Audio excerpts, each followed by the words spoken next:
বহু প্রতীক্ষার পর বাগবাসা ধর্মনগর সড়কের রেল ক্রসিং এলাকার রেলওভার ব্রিজ নির্মাণের সম্ভাবনা বাস্তবায়নের পথে। বৃহস্পতিবার বাগবাসা বিধানসভা কেন্দ্রের বিধায়ক যাদবলাল দেবনাথের নেতৃত্বে একদল আধিকারিক প্রস্তাবিত ওভারব্রিজের সম্ভাব্য স্থান সরজমিনে পরিদর্শন করেন।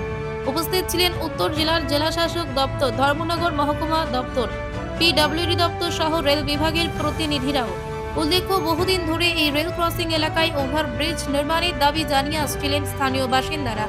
প্রতিদিন শতাধিক যানবাহন এই পথে চলাচল করে, ফলে রেলগেট বন্ধ থাকলে দীর্ঘ যানজটে নাজেহাল হতে হয় সাধারণ মানুষকে।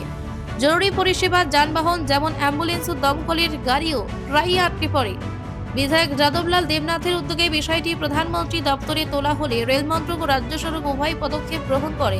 রেলওয়ে বোর্ডের এক অফিস মেমোরেন্ডাম অনুযায়ী বাগবাসা ধর্মনগর সেকশনে 10B কিলোমিটার 42/4-5 এলাকায় রেলওয়ে ব্রিজ নির্মাণের বিস্তারিত প্রকল্প প্রতিবেদন তৈরির কাজ ইতিমধ্যে শুরু হয়েছে। রেলওয়ে বোর্ড রাজ্য সরকারকে জমি হস্তান্তর ও নো অবজেকশন সার্টিফিকেট NOC প্রদানের জন্য অনুরোধ করেছেন। স্থানীয়দের মতে এই ওভারব্রিজ নির্মিত হলে বহু বছরের দুর্ভোগের অবসান ঘটবে। এক বাসিন্দা বলেন, রেলগেটের কারণে প্রতিদিন লাইন ধরে দাঁড়িয়ে থাকতে হয়, এমনকি অ্যাম্বুলেন্সও আটকে যায়। যদি ব্রিজ তৈরি হয় তাহলে সত্যিই স্বস্তির নিঃশ্বাস ফেলতে পারবো।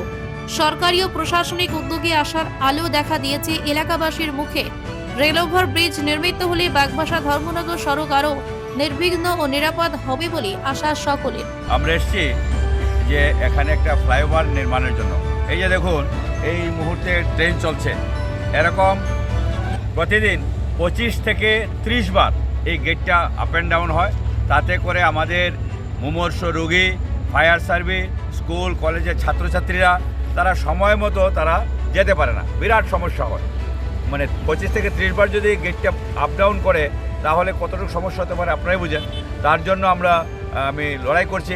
বিধায়ক হওয়ার পরে অনেকবার চিঠিপত্র দেওয়া হয়েছে এবং গত মে মাসে আমি আমাদের কেন্দ্রীয় রেলওয়ে মন্ত্রী শ্রীযুক্ত অশ্বিনী বৈষ্ণব সাহেবের সঙ্গে আমি দিল্লিতে দেখা করে এই যে জ্বলন্ত সমস্যার কথা বলি।